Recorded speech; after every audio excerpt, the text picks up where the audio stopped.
تمام ناظرین کو ڈاکٹر فرقان احمد قریشی کا سلام۔ اس ہفتے کا کالم پلاسٹک سازی اور آلودگی ہے۔ آج سے 40-45 برس قبل روزمرہ زندگی میں پلاسٹک کا استعمال آٹے میں نمک کے برابر تھا۔ یہ ایسا دور تھا جس میں گھر کی بیشتر اشیاء لکڑی یا دھات سے بنی ہوتی تھیں۔ کھانے پینے میں استعمال ہونے والے برتن مٹی یعنی سرامکس، پیتل اور جرمن سلور سے تیار شدہ ہوتے تھے۔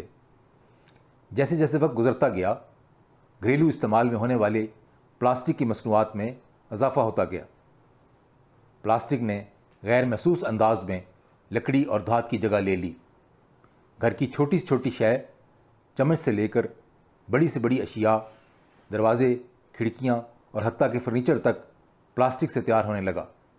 خریداری میں استعمال ہونے والے پولی تھین شاپنگ بیگ کا استعمال بھی بڑھ گیا۔ گزشتہ صدی میں 80 کے دہائی کے نصف تک چند پیسوں یا روپے میں خریدی جانے والی شے کو بھی اس کے سائز کی مناسبت سے شاپنگ بیگ میں ڈال کے دکاندار گاہک کو پیش کرتے۔ اس سے قبل 60 اور 70 کی دہائی میں کپڑے کے تیار شدہ تھیلے یا کھجور کے پتوں سے بنے بیگ مارکیٹ کے لیے گھر سے لے کر جانے کا رواج عام تھا۔ پرچون والے چینی، دالوں جیسی خشک مصنوعات کے لیے کاغذ سے تیار شدہ لفافے استعمال کرتے۔ امور خانہ داری میں استعمال ہونے والی کراکری نے بھی اپنا ارتقائی سفر جاری رکھا۔ مٹی کے ظروف، چینی کے برتن، جرمن سلور، سٹین لیس اسٹیل کی مصنوعات، میلامین، پولی یوریتھین اور اب پلاسٹک ویئر یا سٹون ویئر زیر استعمال ہیں۔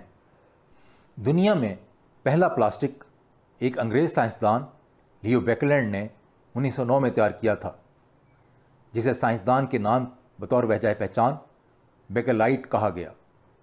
گزشتہ 25-30 برسوں میں پلاسٹک کی مصنوعات کے لاتعداد، ان گنت اور بے شمار استعمالات کی بنیادی محرکات میں جو پلاسٹک کی خصوصیات منظر عام پر آئی ہیں، ان میں لکڑی یا دھات کے مقابلے میں ارزاں نرخوں پر دستیاب ہونا، خوبصورتی و دلکشی، ان مصنوعات کا وزن میں ہلکا ہونا، آسانی سے ایک جگہ سے دوسری جگہ منتقل کرنا، حاجز یا غیر موصل ہونا اور ان کی پائیداری یا دیرپا ہونا شامل ہے۔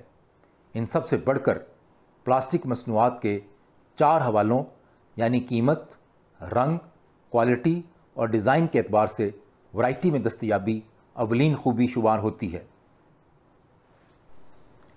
یوں تو پلاسٹک کو کئی حوالوں سے مختلف اقسام میں تقسیم کیا جا سکتا ہے، لیکن حرارتی خواص کی بنیاد پر اس کی 2 اقسام ہیں: تھرمو سیٹنگ پلاسٹکس اور تھرمو پلاسٹکس۔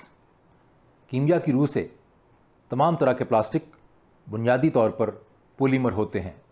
ایسے پولیمرز جو حرارت بہم پہنچانے پر نرم ہو جائیں اور ٹھنڈک مہیا کرنے سے سخت ہو کر بہت کم تبدیلیوں کے نتیجے میں اپنی اصل شکل بحال کر لیں، تھرمو پلاسٹکس کہلاتے ہیں۔ اس کے برعکس ایسے پولیمرز جو حرارت مہیا کرنے پر سخت ہو جائیں، بعد ازاں حرارت یا ٹھنڈک پہنچانے پر دوبارہ نرم نہ ہو سکیں، تھرمو سیٹنگ پلاسٹکس کہلاتے ہیں۔ یہ پلاسٹک دراصل حرارت سے پگھلنے کے بجائے تحلیل ہو جاتے ہیں اور اس طرح اپنی اصل ہیت، ساخت، ترکیب اور خصوصیات کھو بیٹھتے ہیں۔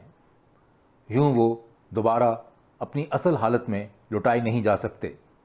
پلاسٹک مصنوعات کی روزمرہ زندگی میں لامحدود در اندازی کی بنا پر کسی نے سچ ہی کہا ہے کہ we are living in a plastic society.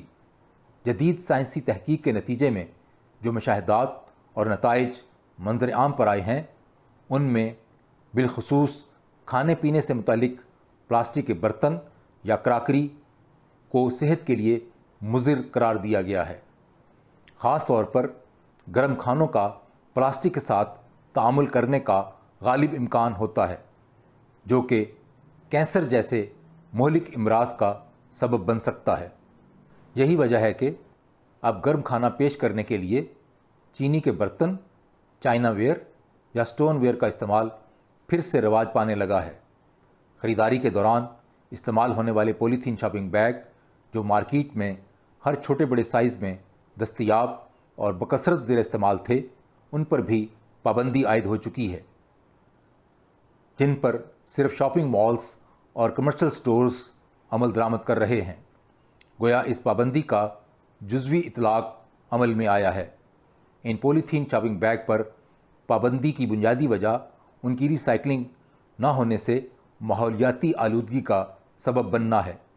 Polythene shopping bag کے متبادل ایسے بیگ زیر استعمال ہیں جن کی ری سائیکلنگ آسان اور قابل عمل ہے، لیکن حالیہ موسم برسات میں پاکستان کے سب سے بڑے شہر کراچی کا سیوریج سسٹم شکستگی سے دوچار ہوا، جس کی بنیادی وجہ سیوریج میں پھینکے جانے والے پولیتھین شاپنگ بیگ، کچرا اور پلاسٹک کے ڈبے و بوتلیں وغیرہ تھیں۔ کراچی میں سیوریج سسٹم کی صفائی اور مناسب نکاس کے حوالے سے 2 ادارے NDMA یعنی نیشنل ڈیزاسٹر مینجمنٹ اتھارٹی اور FWO یعنی فرنٹیئر ورکس آرگنائزیشن بہت تندہی اور جانفشانی سے اپنا کام سر انجام دے رہے ہیں۔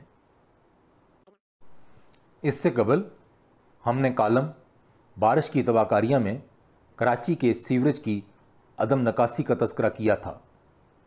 دیکھنے میں آیا ہے کہ جہاں کہیں بھی کھلا سیوریج، گندے نالے یا جوہڑ ہوں، تمام شہری یا عام شہری حسب توفیق اس میں کوڑا کرکٹ، شاپنگ بیگ، پلاسٹک کی بوتلوں اور ڈبے وغیرہ پھینکنا اپنا فرض منصبی سمجھتے ہیں، اور ان کے نزدیک ان اشیاء کے تلف کرنے کا اس سے بہتر کوئی حل نہیں، اور یہ سب پھینکنے کے بعد وہ سکون کا سانس لیتے ہیں۔ انہیں اس تلخ حقیقت کا قطعاً علم، احساس یا ادراک نہیں کہ ایسا کرنے سے وہ آبی آلودگی اور ارضی آلودگی پھیلانے کے مرتکب ہو رہے ہیں، جو کہ بحیثیت مجموعی ماحولیاتی آلودگی کے اسباب ہیں۔ شاپنگ بیگ یا پلاسٹک کی بوتلوں و ڈبوں وغیرہ سے آلودہ سیوریج کا پانی بہہ کر جب دریاؤں اور سمندر میں گرتا ہے تو آبی آلودگی کا سب سے بڑا ذریعہ قرار پاتا ہے۔ اس آلودگی کے مضر اثرات سے آبی حیات شدید خطرات سے دوچار ہو جاتی ہے۔ یوں ماحولیاتی آلودگی کا پھیلاؤ گلوبل پیمانے پر نمو پذیر ہوتا ہے۔ بین الاقوامی سطح پر 15 تنظیمیں اور ادارے سمندر کی آلودگی کے تدارک اور آبی حیات کے تحفظ کے ضمن میں اپنے دائرہ بساط کے اندر اس مشن کی عمل پذیری میں سرگرداں ہیں، جن میں اوشن کنزروینسی اور اوشیانہ قابل ذکر ہیں۔ ایک اور ادارہ بہاماز پلاسٹک موومنٹ خاص طور پر سمندر میں پولیتھین شاپنگ بیگ، پلاسٹک کی بوتلیں، ڈبے اور دیگر پلاسٹک سے تیار شدہ مصنوعات کو تلف کرنے میں نمایاں اور اہم کردار ادا کر رہا ہے۔ ایک اندازے کے مطابق دنیا میں 8 لاکھ ٹن پلاسٹک کی اشیاء سالانہ سمندر برد کی جاتی ہیں۔ یہ ادارے اور تنظیمیں دنیا کے معروف اور مصروف ساحل سمندروں کی آبی آلودگی کی تخفیف اور تلف کرنے کی متغیر تکنیک کو بروئے کار لا رہے ہیں، جس سے ماحولیاتی آلودگی میں کمی واقع ہونے کے واضح امکانات ہیں۔ جائیں گے ایک روز سمندر کی گود میں، جائیں گے ایک روز سمندر کی گود میں، دریا کے ساتھ ریت کی تحریر اور ہم۔ کالم پڑھنے کے لیے ڈسکرپشن میں دیے گئے لنک کو کلک کریں۔ اگر آپ کو کالم پسند آئے تو اس ویڈیو کو لائک اور شیئر کریں اور اپنی رائے سے بھی آگاہ کریں۔ سبو پبلیکیشن سے منسلک رہنے کے لیے ہمارے YouTube چینل کو سبسکرائب کریں۔ اپنا خیال رکھیے گا۔ اللہ نگہبان۔